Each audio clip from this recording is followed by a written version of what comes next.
Hello, hello, and welcome to Overtime. My name is Nicholas Lamar Soutter. Today is January 6th, 2022. Today marks the one-year anniversary of what can only be described as an attempted coup in this country. The January 6th Capitol riot, in which a number of protesters stormed the Capitol building, broke into offices of various senators and congressmen, including the Speaker of the House, ransacked their offices, broke onto the Senate floor, ostensibly in an effort to seize the ballots cast for Joe Biden and to halt his certification as the winner in the presidential election, and outright change the results of the election and hand the presidency over to Donald Trump. 5 people died that day. 5 more police officers who served that day would die within the days and weeks that followed. While not all the protesters intended to storm the Capitol, and not all intended to overthrow the government, it's clear that a number, in fact, did. A number intended to destroy the ballots, in their view, empowering Trump to remain in office, absent a successor.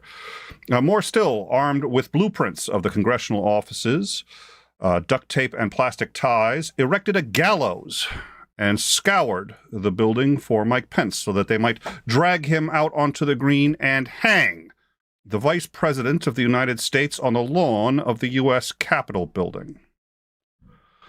They wanted to murder the Vice President, which, by the way, they elected, for following the Constitution because they're patriots. This is what Oscar Wilde meant when he said patriotism is the virtue of the vicious. I remember when Al Gore was robbed of the presidency by a state governed by the brother of his opponent, and with the Secretary of State, who also happened to be his opponent's election committee co-chair, and robbed by the Supreme Court that issued a ruling so cowardly and so atrocious that it included within the ruling explicit instructions never to use it for precedent in any other ruling going forward in this country. Yet, when it was time to stop, liberals stopped. And they allowed the system to continue despite the fact that it failed them, despite the fact that it failed us. There were no failures of the system here. The election occurred without a single credible instance of voter fraud, which could have even remotely influenced the outcome of the election. And in every single examination, sponsored by the conservatives themselves in an effort to overturn the election, in every single one, they found that not only were the results correctly calculated, but any errors were in fact ended up in fact in favor of Trump, with fewer votes counting for Biden than should have. Yet these snowflakes, these Trump supporters who are so deeply wounded by the loss, who call themselves conservatives and patriots, who love this country but hate its laws, love this country but hate its democracy. They love this country, they do, but they hate its people. These patriots have decided that the only patriotic conclusion they can reach is to destroy it all, to kill the Vice President of the United States for following the mandates of the law and of the Constitution, and to overturn my democratically cast and legally cast ballot and the ballots of 81 million of my American brothers and sisters, of their, ostensibly their, American brothers and sisters, because they don't like the outcome. They call this patriotism. So did Stalin. On Tuesday, 2 members of the D.C. Metropolitan Police, as well as the U.S. Capitol Police, as well as a separate U.S. Capitol Police officer, filed 2 federal lawsuits against Donald Trump for his role in the Capitol riot on January 6th, claiming that he violated D.C. laws against incitement to riot and disorderly conduct, and that he aided and abetted and even directed assault and battery using evidence from freshly obtained, and they used evidence freshly obtained from the criminal prosecution of the various rioters. They join 6 other civil lawsuits already filed against Trump for his alleged role in the attack. Trump had planned to hold a press conference today, but purportedly was talked out of it at the last minute. Instead, he issued a brief statement in which read in part, quote, "To watch Biden speaking is very hurtful to many people. They are the ones who tried to stop the peaceful transfer with a rigged election. Just look at the numbers. Big tech was used illegally. America is the laughingstock of the world, all because of the real insurrection, which took place on November 3rd. Never forget the crimes of the 2020 presidential election. Never give up." I kind of want to add never surrender. Evoking in the never forget, kind of evoking Guy Fawkes and the gunpowder plot. And in never give up, I suppose, Nathan Taggart, or whatever his name was, Galaxy Quest. All right. In a separate statement yesterday, he falsely accused the Biden administration of calling for vaccine mandates for children and for closing all schools in the country. He said, quote, "This is an outrage, and MAGA should rise up and oppose this egregious federal government overreach." He has been called out for his use of the word, quote, "rise up," suggesting yet another call to some form of violent insurrection against the properly elected president and government of this country. In what the Daily Beast is calling, quote, "the day Joe Biden became president," and, quote, "the most powerful speech of his presidency." Joe Biden, for the ostensibly the first time, directly addressed Donald Trump and the events of January 6th without ever even saying Trump's name. Quote, "For the first time in our history, the president not only lost an election, he tried to prevent a peaceful transfer of power as a violent mob breached the Capitol. We must make absolutely clear what is true and what is a lie, and here's the truth.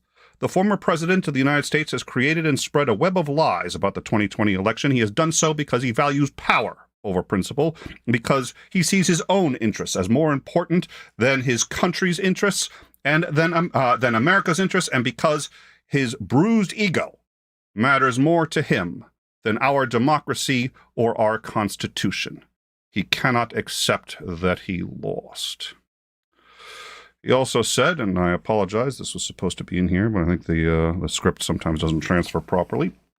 But he had also said that he would not capitulate to a man who was, quote, "holding a knife at the throat of democracy," referencing, of course, Donald Trump. And probably the most powerful and evocative imagery to date. All right. So, well, we do have a minor problem, which is, all right. So this is, in fact, missing a huge swath of text here that I will be needing in just a minute. So we will try to get that up. And in the meantime, I will continue. And we'll talk about 2 other incidents that I just want to talk about today. We'll get off of that for a minute. I may come back to it in just a minute. But teachers in this country's 3rd largest school district voted to, in light of the COVID pandemic, switch to remote learning. This is, of course, in Chicago. And but however, one should note that this was the teachers. This was specifically their union that made the switch. This was not the district. And the district, of course, is ostensibly who makes these decisions. Now, the district had not prepared for remote learning. The district doesn't have any of the infrastructure active or in place. The teachers have said that they are ready to continue on their normal schedule, but they will not be coming in. They will only use remote learning, but they can't log into any of their systems, which has been deactivated since the district stopped using remote learning last year. The district had already capitulated to a number of demands from the teachers' union, including giving teachers priority access to the COVID vaccine, district-wide testing, and enhanced ventilations for all of the schools. Oh, hold on. Yep. The resulting what is now being called ostensibly a walkout, since the district is not prepared to do remote learning, and the teachers have said that that's what they're doing. They've just kind of declared it. They can't teach. They're not going to come in, and none of the remote learning systems are in place. So this is being called a walkout. The resulting classes canceled now affect most of the district's 330,000 students. In a press conference on Tuesday night, Chicago Mayor Lori Lightfoot said that the vote constituted an illegal walkout action, and the Chicago Public School CEO Pedro Martinez described the action as a walkout. And teachers who do not show up, he said, will not be paid. The teachers union, meanwhile, has said that they are prepared to work as normal, but will do so remotely. Dr. Allison Arwady, I think that's correct, commissioner of the Chicago Department of Public Health, has said that the surge in COVID hospitalizations have been driven largely by unvaccinated patients, that at the request of the union, teachers have had priority access to the vaccine, a contingency plan for outbreaks as needed, and once again, the enhanced ventilation, and that the schools are as safe as they can possibly be made. She has argued that the schools should be, quote, the first to open and the last to close, and that virtual learning is not as effective and disproportionately affects children of color and people who do not have appropriate internet access. Quote, what we should not be doing is allowing the CTU, that should be, I think, the Chicago Teachers Union leadership, to shut down an entire school system. All right, so what I will do is I will check with the, I'm going to check in on the live chat in just a minute, but I do want to see if I can identify here really quickly where the rest of the information is, because I do want to talk about Kazakhstan, but I will confess that I can't do that entirely from memory. So let's see if I can bring that up here. And then as soon as we've got that, and let's see. They say, to error is human, but to truly foul things up requires a computer. And if I had checked properly, I'd have noticed that my script was about half the length it should be. So once again, very much appreciate your patience. And let's see if I can actually find it. Let's see. Okay, so there is...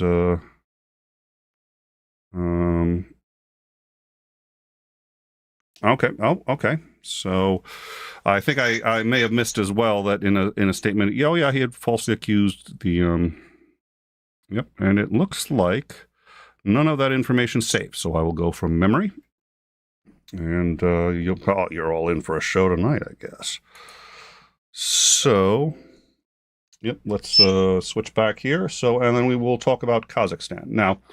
And this is from memory, so, hopefully my facts are reasonably accurate, but, don't, let's not, maybe double check everything. That's why we have a Discord, and everything on the Discord, if you check, you will find that we have all of this and more on our Discord, and there we are. So that is Kazakhstan. I'll be talking about that in just a minute here. All right. And after the show, I will be on the Discord. It'll take me about 10 or 15 minutes to get down there. I know Isandring will also be on the Discord, because I know there's a couple of topics that he found interesting and wanted to discuss. So if you want to get into it with Isandring, I have told the mods that when Isandring is on the Discord, no moderation is needed, at least not of the people talking with Isandring. Isandring is... He's a co-host. He needs to be held to the highest standards, so they can mod Isandring. But anyone who goes down to talk to Isandring, the mod rules do not apply. Just an FYI. Going forward, Kazakhstan is the largest landlocked country in the world. They're situated between Russia and China. It's an interesting place for any number of reasons. First and foremost, it is a former Soviet satellite. It is a former Soviet state. It's now in the Soviet Bloc. What happened was there's been a sort of growing unrest. It's an authoritarian country. It did break free of the Soviet Union, just like the Ukraine and I want to say Bahrain. However, unlike those countries, it fell into an authoritarian dictatorship and remained reasonably close to the former Soviet Union. It's to Russia. So this is now seen as a test of a number of countries in that area. And, well, I'll explain why in a sec. So what has happened is as follows. There was already some considerable unrest at the lack of freedom.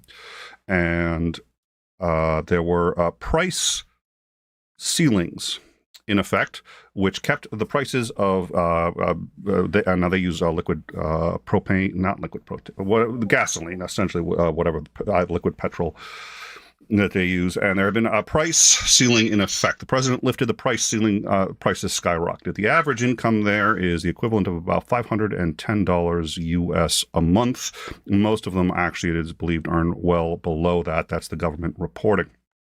So, unable to pay for gasoline even to fill their cars, they started protests, and they have burned the presidential palace. They have burned the city hall in the largest in the largest city there, and they've attacked the building of the party, the head party, and the protests have gotten really far out of control. The police are reporting that 100 and I think it was 182 officers are dead. We don't know if that number is accurate or not. We do know that there are officers dead, and we have footage of officers being killed and being dragged off. So we do know that there have been fatalities. How many, we do not know. We know some of the protesters have also been killed. The president has requested help primarily from Russia. Russia has agreed to help, ostensibly, as we understand it, if they make a number of concessions. First, they will recognize the annexation of Crimea. Second, they will switch to the Russian language as the second official state language, and they will return to the Cyrillic alphabet. This is all to give Russia, once again, more control over one of the former satellite states. Now, Russia's in a bit of a bind because Russia has amassed most of its principal forces along the coast, or along the border with Ukraine, ostensibly in a possible plan to invade. If they decide they're going to put troops into Kazakhstan, where are they going to get the troops from? Depends on how long they're going to need them, but if they are in fact planning to invade the Ukraine and for a elongated campaign there, they're not going to be able to have, well, they could probably have two simultaneous campaigns, but it's going to be very difficult.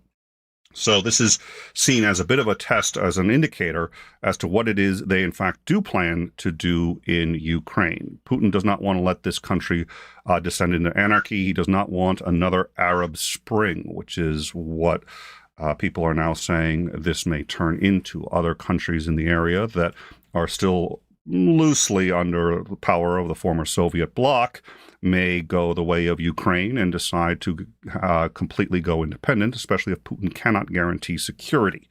Having said that, can Putin guarantee security? Well, he's preparing ostensibly to invade Ukraine. That's a good question. So that's one reason why everybody's watching this. Also, ExxonMobil and one of the other major U.S. companies, oil companies, have actually invested hundreds of billions. Again, sorry, I don't have the numbers in front of me, but billions of dollars at least, tens of billions at least. I don't remember whether it's tens or hundreds, into the western Crimea. So, sorry, not Crimea. Apologies, Kazakhstan. So they are watching this, and believe it or not, 18% of Bitcoin hashes come out of this region. So most of that has now come to a grinding halt. It's affected Bitcoin. It's affected oil in the U.S. And we will see what happens if Putin loses control of this situation. And by the way, they have Russia has in fact now we hear been sending, quote, military peacekeepers. Whether or not that means the president capitulated to the Russian demands, we don't know. But we do know that the Russian peacekeepers are now there. So one of two things is going to happen. It's either going to get worse or better. And I suppose that really depends entirely on your point of view. If this gets worse and if this turns into a full-blown rebellion that looks like it may upend the country, that would potentially be a boon for the West, sticking a very large block in between Russia and China. If we could have a democratic society there, something like the Ukraine or something that we are trying to foster and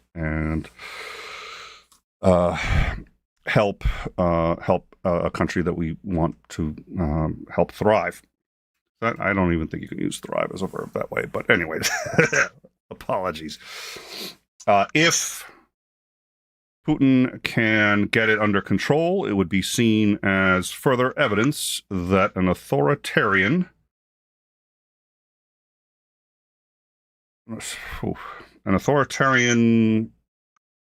means of running a state can, if not provide political freedom, can provide political stability and presumably financial stability for that state. That's what we're talking about. This is essentially a referendum on, it's not Putin's model. He's not the first one to think of this, but the authoritarian model versus freedom. And this is, in fact, what we saw during the Arab Spring. So it is really in everybody's interests, at least in the West, to see Kazakhstan gain its freedom.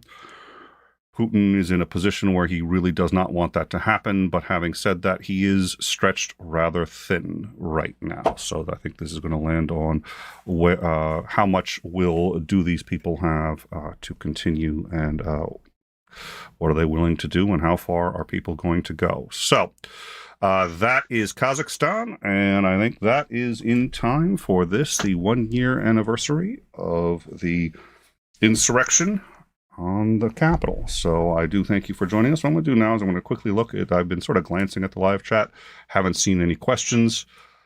I've seen some comments. I have to admit I'm ambivalent about the Chicago thing for any number of reasons. It does look like the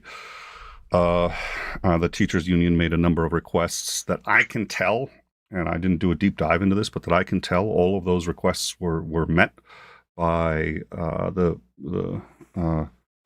mayor of Chicago, and that they made every effort to really do what the teachers had asked, and then the teachers did this anyway. And I'm not entirely sure. I'm sure there's something that was missing, but if there was, I couldn't find it, and I couldn't find what the complaint was, except that they said that they wanted a better plan for COVID contingencies, and it looks like those were provided. So I don't know what's going on over there. So I think it's something that you guys can chat about. I know, like I said, I think Azandring may want to discuss that on the Discord. Like I said, I am ambivalent. I'm a teacher. We had a very strong union, which I was very appreciative of. And COVID's scaring the living shit out of everybody, so I do get that. But This is interesting what's happening in Chicago. So we'll keep an eye on that. We'll keep an eye on Kazakhstan, and we will keep an eye on Trump, who has yet another lawsuit, and hopefully any number of criminal suits that will be starting shortly. So thank you all for joining us. If you have any comments about Chicago, what's going on with the school system over there, please let us know. Put that in the description, not in the description, put that in the comments below. We'll get back to them. Also, I've had a few, it's interesting, I've heard a few people say that they think that the insurrection wasn't really an insurrection, it was just a bunch of protesters that went too far, and that's what happens when you have insufficient policing, and it was a police problem. So, if that's your view, why don't you, also, you can put that in the description or anything else, but we definitely want to hear from you. We also have, yeah... There was a lot. Thank you for that, Titan. There was a lot of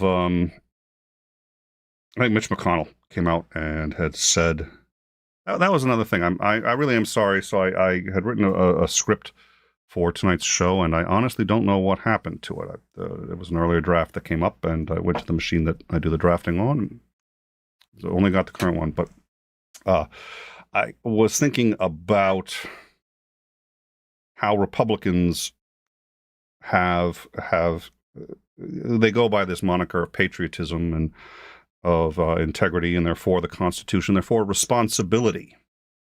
But nobody seems to be taking responsibility for what happened on the 6th, and nobody seems to be taking responsibility for Mitch McConnell, who, well, the Constitution was to him written in pencil, but he gets results.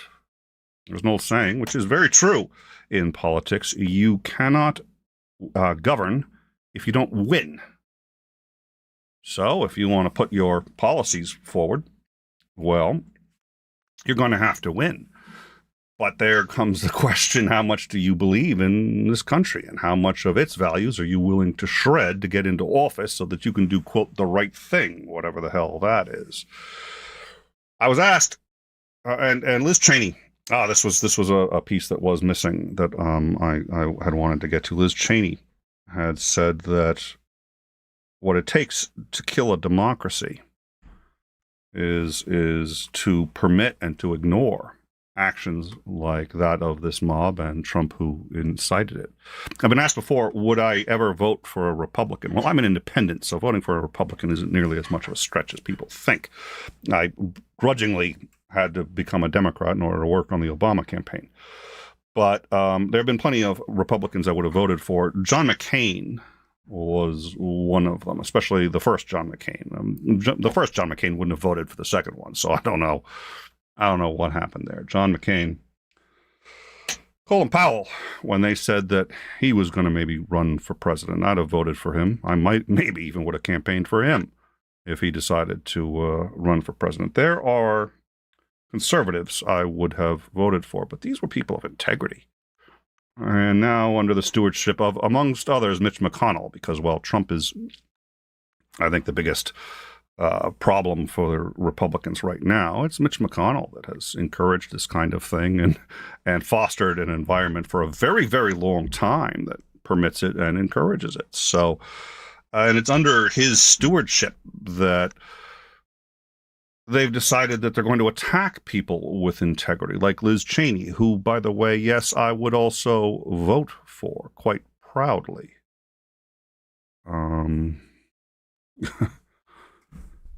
And seems to be one of the few conservatives that understands the severity of erecting a gallows on the green of the Capitol building to ostensibly patriotically hang, I should add, the Vice President of the United States. This is not a joke. It's not even close to a joke. And I lament the fact that we used to have, and seem not really to have any more, conservatives who would understand something like that and put their principles and their love of the Constitution over getting elected so they can do whatever it is that they want to do. Mike Pence, of all fucking people, was one of them. Almost cost him his life, too. Meanwhile, amongst those causing problems, Tucker Carlson opened his show mocking those who are taking January 6th seriously. Quote, "Not a lot happened that day if you really think about it."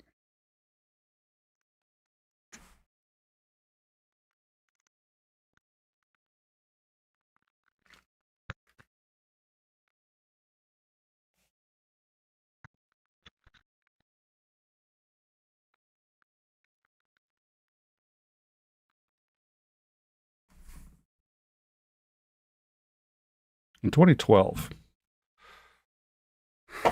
there was a plot to blow up 12 transatlantic flights over the Atlantic Ocean simultaneously. Didn't happen. Why?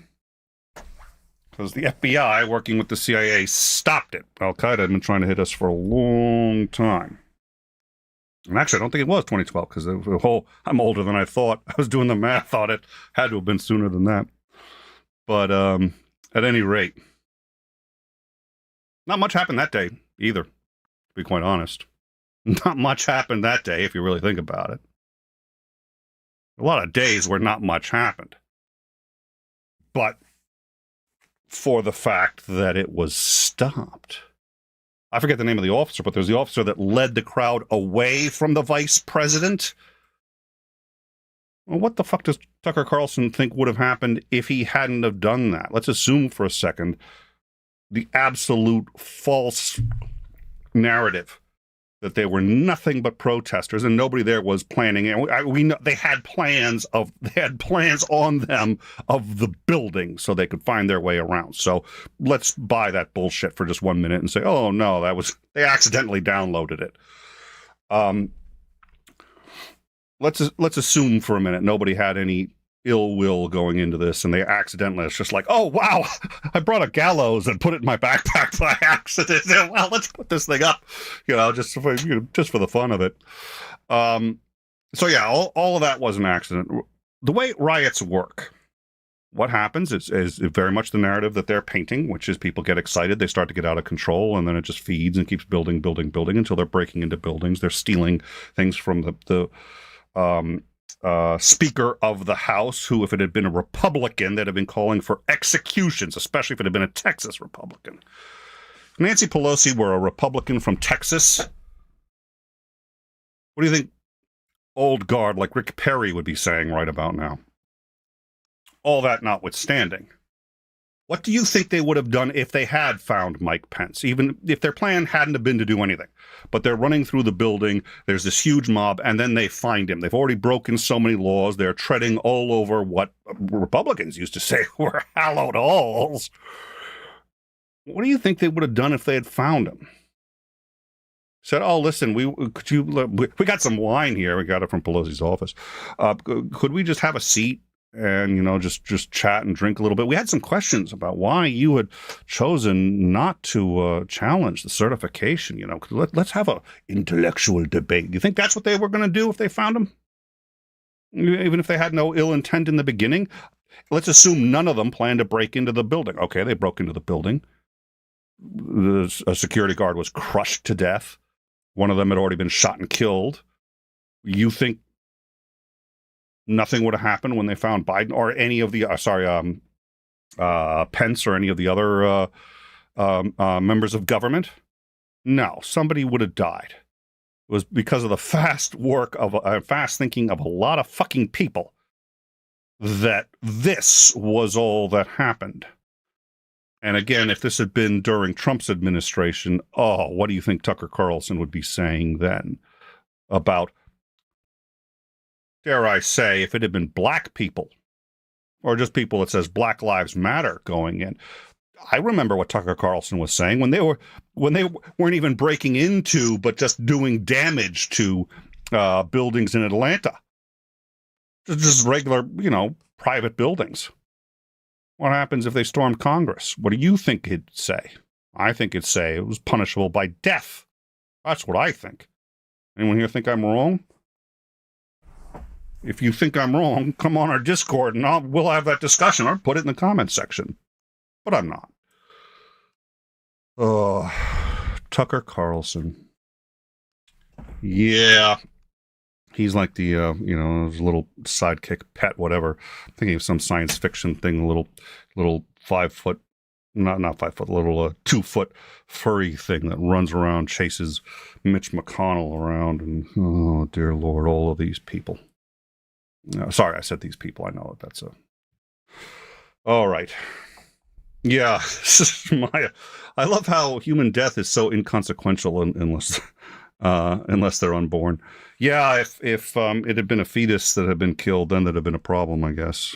I understand his point. He's not entirely far off. I mean, in terms of actual damage done, and the number of people killed, how many people die on our highways all the time, that's not the fucking point.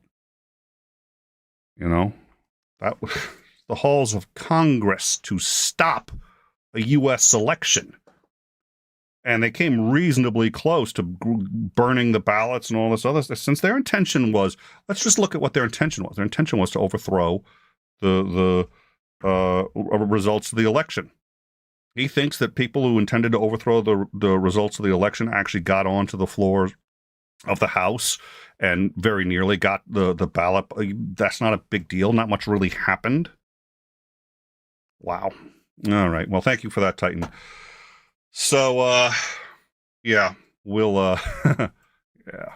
Like I said, on the Discord, I know Xandring is going to be there. I'll be there in a little bit. I'm going to go check in with the family and, just make sure that everything's hunkered down in the fort here before I head down, but I will be there.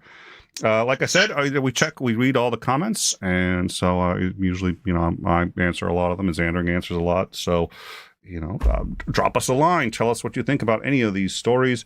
Next week, we will have Commander Lance McMillan, Navy Commander. He's going to discuss with us the invasion of Iraq. He was an advisor to CENTCOM, advising the Fifth Fleet deployment for establishing a operating base from Kuwait, from which to invade Iraq. And he was a lifelong member of the Navy. He was experienced. He had actually helped set up deployments for attacks in Korea and Vietnam. He was considered one of the most experienced and was setting up the U.S. invasion of Iraq. And what he saw and what he experienced changed his view on the military and its role in the U.S. government forever. So we will discuss with him his planning for the invasion of Iraq by the United States. So that will be this coming Tuesday. I hope you all will join us. In the meantime,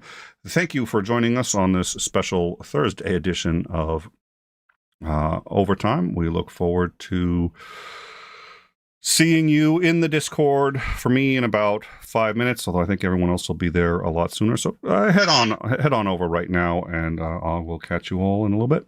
Thank you. Good night. Welcome to In Time. Please don't forget to like, subscribe, and hit that bell for notifications. We read all your comments, and if you like this video, please don't forget to share.